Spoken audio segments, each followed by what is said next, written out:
A weeping woman bursts into her hypnotherapist's office and declares, "Doctor, I have been faithful to my husband for 15 years. But yesterday I broke that trust and had an affair. The guilt is killing me. I just want to forget that it ever happened." The hypnotherapist shakes his head. Not again. A medical student was told to remove the spleen from a cadaver. After he did, he kept poking around. "What are you doing?" asked the professor. The student answered, "I'm looking for the other one." A little boy was brought into our emergency room after ingesting part of a plug-in air freshener. After consulting poison control and monitoring him, the doctor wrote on his discharge, "Patient doing well. Ready to go home. Smells good."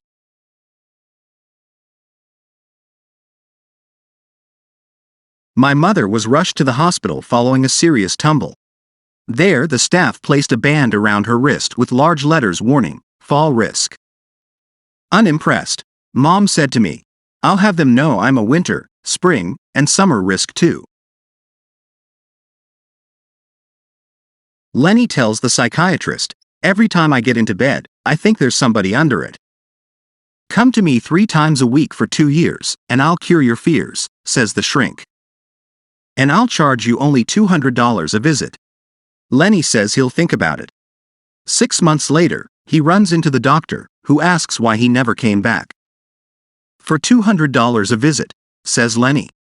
"A bartender cured me for $10. "Is that so? How?" "He told me to cut the legs off the bed."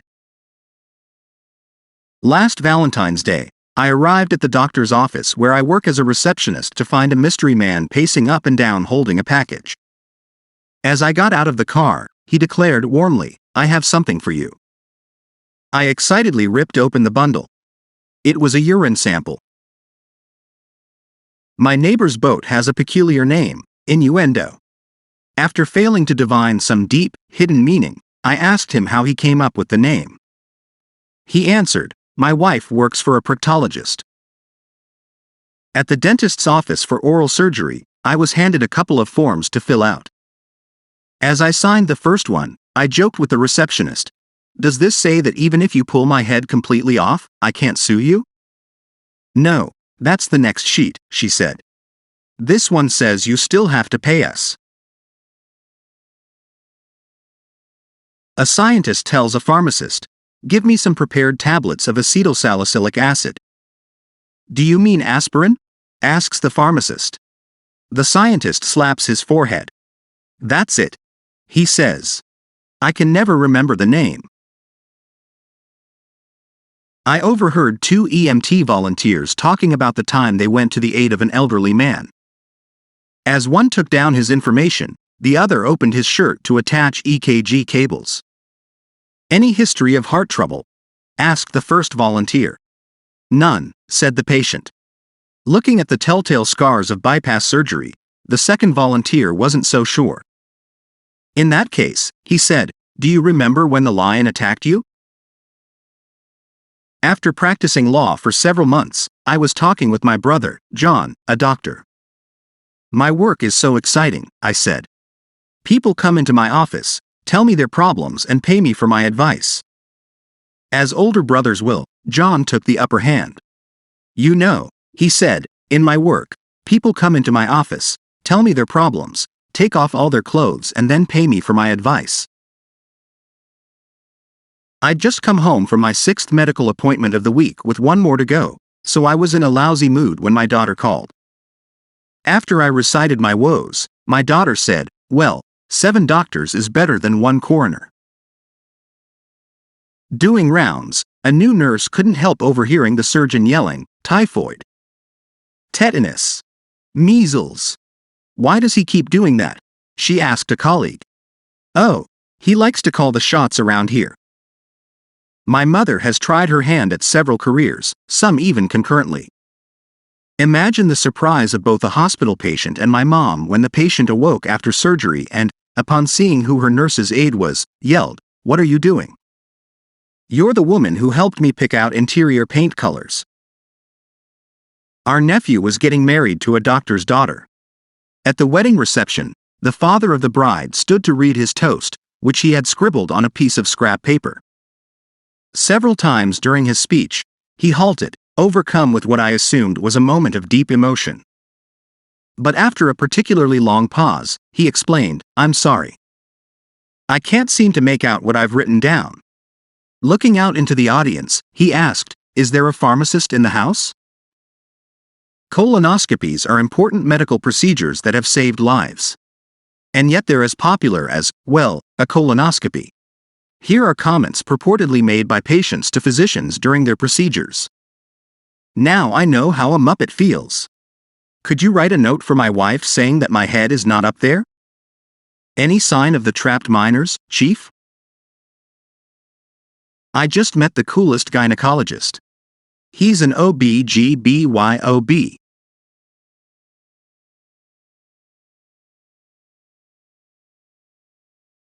I was in the emergency room when a young male nurse came in to ask routine medical questions. Nurse: Have you ever had a hysterectomy? Me: Yes. Nurse: When? Me: 2011. Nurse: Do you think you could be pregnant? Me: Do you think this is the right career for you? Two doctors and an HMO manager die and line up together at the pearly gates. One doctor steps forward and tells St. Peter, "As a pediatric surgeon, I saved hundreds of children." St. Peter lets him enter. The next doctor says, "As a psychiatrist, I helped thousands of people live better lives." St. Peter tells him to go ahead. The last man says, "I was an HMO manager. I got countless families cost-effective health care." St. Peter replies, "You may enter. But," he adds, "you can only stay for 3 days. After that, you can go to hell." A harried man runs into his physician's office. "Doctor! Doctor! My wife's in labor. But she keeps screaming, shouldn't, couldn't, wouldn't, can't." "Oh, that's okay," says the doctor. "She's just having contractions." After giving birth, I quit my job. The exit questionnaire asked, "What steps would have prevented you from leaving?" My answer: birth control. My friend is a Botox junkie. She can't stop getting the injections. But surprisingly, when I reminded her to get her flu shot, she shuddered. "I hate needles," she said. I had a solution. Just pretend it will make your arm look younger. As I left my office at the National Cancer Institute, I passed one of our researchers by the front door puffing away on a cigarette. "How can you smoke when you, of all people, know the harm caused by cigarettes?" I asked. He took another draw, exhaled, and replied through the smoke, "Because it gives me more motivation to find a cure." A patient at my daughter's medical clinic filled out a form. After name and address, the next question was, nearest relative. She wrote, "Walking distance." Mark Twain warned, "Be careful about reading health books. You may die of a misprint." The same can be said for these English challenge notes doctors wrote on patient charts. The patient is married but sexually active. When standing with eyes closed, he missed his right finger to his nose and has to search for it on the left side. She does indeed have a fear of frying and mental problems that she attributes to deep fat fryers. The patient is a 53-year-old police officer who was found unconscious by his bicycle. Her father died from a heart attack at age 12. It was time for my dog's annual checkup. Following the vet's instructions, I collected a stool sample and dropped it in a plastic container before we left for his office. When we arrived, I handed the sample to the receptionist, who immediately cracked a smile. The container read, "I can't believe it's not butter. They've just found a gene for shyness. They would have found it earlier, but it was hiding behind a couple of other genes." My husband went to the cardiologist after experiencing symptoms of a heart attack. I had taken our cat to the vet, he told the nurse, and while I was there, my chest got tight, and I had trouble breathing. Later, my left arm began aching. The nurse was clearly concerned. "So," she asked, "how was the cat?" A doctor told his patient, There's good news and bad news. The bad news is, you have partial short-term memory loss. The patient said, "Oh no, doctor. What's the bad news?" I sent a reminder to a client that it was time to visit the eye doctor. He called back to inform me that he would not be coming in because, as he put it, I have a new obstetrician. A guy suffering from a miserable cold begs his doctor for relief. The doctor prescribes pills. But after a week, the guy's still sick. So the doctor gives him a shot. But that doesn't help his condition either. "Okay, this is what I want you to do," says the doctor on the third visit. "Go home and take a hot bath. Then throw open all the windows and stand in the draft." "I'll get pneumonia," protests the patient. "I know. That I can cure."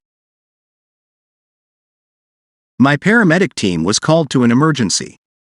Before we took the patient to the hospital, I had a question for his wife. "Does your husband have any cardiac problems?" I asked. "Yes," she said with a note of concern. "His cardiologist just died." When I stepped on the scale at my doctor's office, I was surprised to see that I weighed 144 pounds. "Why don't you just take off that last 4? I joked to the nurse's aide as she made a notation on my chart. A few moments later, my doctor came in and flipped through the chart. "I see you've lost weight," he said. "You're down to 14 pounds. When my insurance company refused to pay for my newborn son's circumcision, I got a letter explaining its logic. Under the procedure, circumcision was written, "unable to locate member." When a patient was wheeled into our emergency room, I was the nurse on duty. On a scale of 0 to 10, I asked her, with 0 representing no pain and 10 representing excruciating pain, "What would you say your pain level is now?" She shook her head. "Oh, I don't know. I'm not good with math."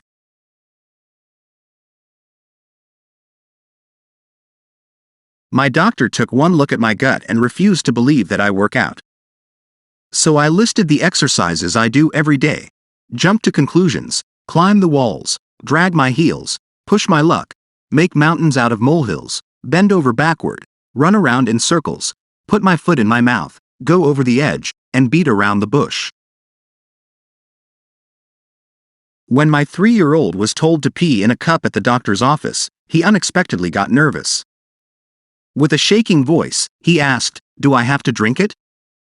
Janet Frenya, Walkersville, Maryland.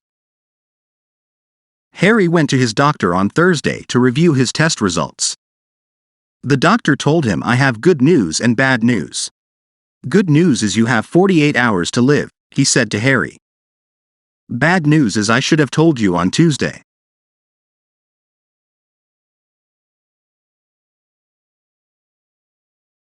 I'd never had surgery, and I was nervous. "This is a very simple, non-invasive procedure," the anesthesiologist reassured me. I felt better, until. "Heck," he continued, "you have a better chance of dying from the anesthesia than the surgery itself." T.F. Via internet. After my wife accidentally swallowed my prostate medication, our daughter called a pharmacist to ask whether there was any cause for alarm. He replied, "Only if she starts hanging out at hardware stores and buys a lot of power tools." One crazy day in our pediatric clinic saw me hand a young patient a urine sample container and tell him to fill it up in the bathroom. A few minutes later, he returned to my nurse's station with an empty cup. "I didn't need this after all," he said. "There was a toilet in there." One diagnostic imaging center claims that its high-tech medical procedures are second to none. The center's newspaper advertisement proclaimed, "CT colonoscopy, no scope, no sedation, no recovery." Desperate for registered nurses, my colleagues and I in hospital administration often share ideas to recruit employees. Out of exasperation, I made a joking plea to 2 of my colleagues, asking them to send me 6 nurses from each of their hospitals. That request prompted one of them to suggest a unique solution: send 6 nurses to the top 3 names on the list of hospital administrators, and then send your request to 5 other colleagues. In 14 days you will have received 1,567 nurses. Phlebotomist. I'm here to draw some blood. Patient. But I just received blood yesterday. Phlebotomist. You didn't think you'd get to keep it, did you? Prior to his biopsy, a patient confessed to a fellow nurse just how nervous he was. Don't worry, the nurse assured him. You're just having a little autopsy. One day while at the doctor's office, the receptionist called me to the desk to update my personal file. Before I had a chance to tell her that all the information she had was still correct, she asked, "Has your birth date changed?" My teenage patient's mother was concerned. He must have a temperature, she said. He hasn't taken our motorcycle out all day. Let me ask you, I said. Do you have a thermometer? No, she said. A Kawasaki. A doctor sent this note to our medical clinic. Patient needs a referral for your office from me. I saw her for her ankle and would like you to run over it. When a rich businessman began to choke on a fishbone at a restaurant, a doctor seated at a nearby table sprang up, performed the Heimlich maneuver, and saved his life. Thank you, said the businessman. Please, I insist on paying you. Just name the fee. Okay, said the doctor. How about half of what you'd have offered when the bone was still stuck in your throat? Years of smoking finally caught up with my friend John one morning when he keeled over at work, clutching his heart. He was rushed to a hospital and peppered with questions. Do you smoke? Asked a paramedic. No, John whispered. I quit. That's good. When did you quit? Around 9:30 this morning. Following my husband's physical exam, the doctor delivered some bad news. Your white blood cells are elevated, he said. What does that mean? I asked. Looking concerned, the doctor explained, up. Scene. A call center operator on the phone with a doctor. Doctor.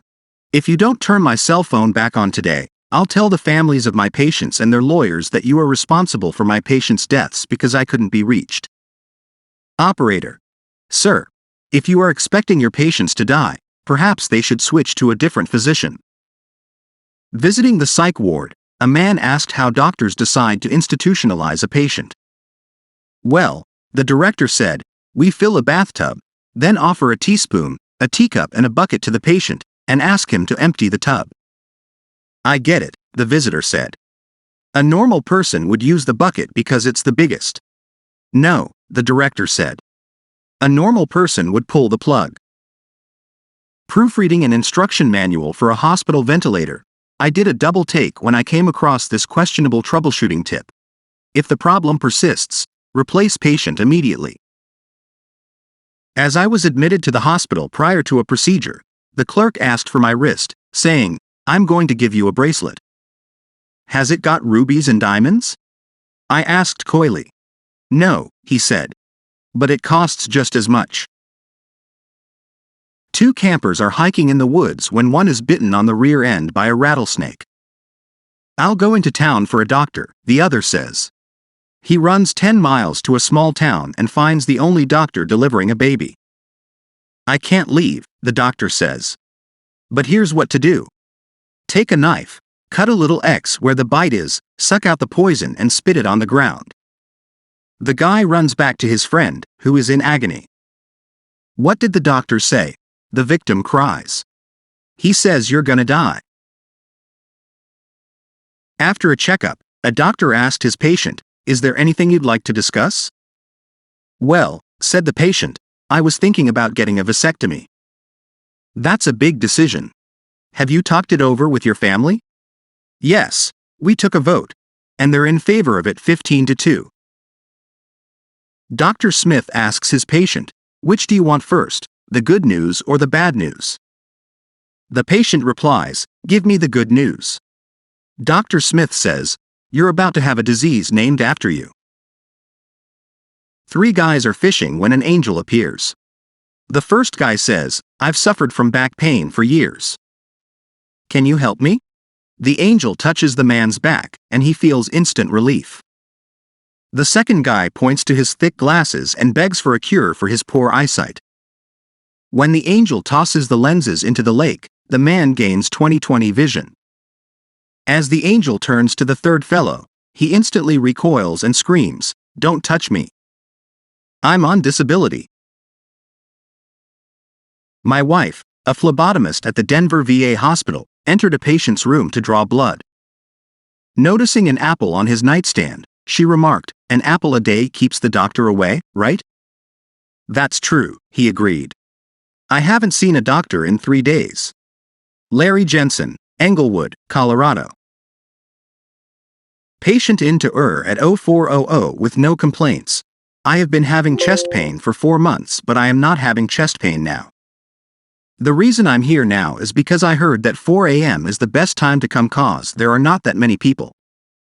Had a woman call 911 because she had deja vu in the shower and got nervous. Got a frantic call from a woman who claimed she had overdosed and needed help immediately. We arrive on scene, and she hands us an empty mint container, saying she took them all. That night she learned that you cannot overdose on mints. When I went back to the medical lab to have some blood drawn, I was greeted with a battery of questions from the technician. "Has your address changed?" she asked. "No," I answered. "Your phone number?" "No." "What about your birthday?" Nobody wants a pain reliever that's anything less than extra strength. Give me the maximum allowable dosage. Figure out what will kill me, and then back it off a little bit. Imagine my surprise when I went to Tipler Army Medical Center for a heart bypass operation and discovered my surgeon's name was Dr. Error. "What a name for a doctor," I said, not sure whether to laugh or cry. "Yeah," he agreed. You can imagine the reaction I got when I was a major.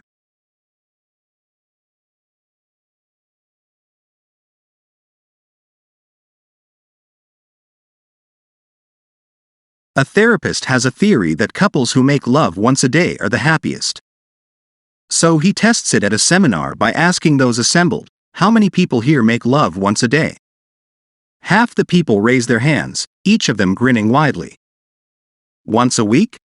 A third of the audience members raise their hands, their grins a bit less vibrant. "Once a month?" A few hands tepidly go up. Then he asks, "Okay, how about once a year?" One man in the back jumps up and down, jubilantly waving his hands.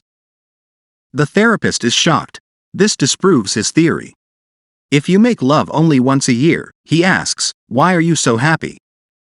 The man yells, "Today's the day."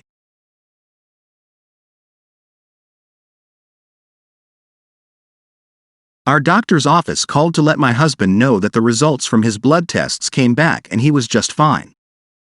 That didn't suit my husband. "What's my cholesterol level?" he asked. "Mr. Crocker, you are just fine," insisted the nurse. "Still, I'd like you to mail me the results." A few days later, he received a postcard from the doctor's office. It read, "Mr. Crocker, you are just fine." Doctor. So, what brings you here? Patient. An ambulance. What do you think?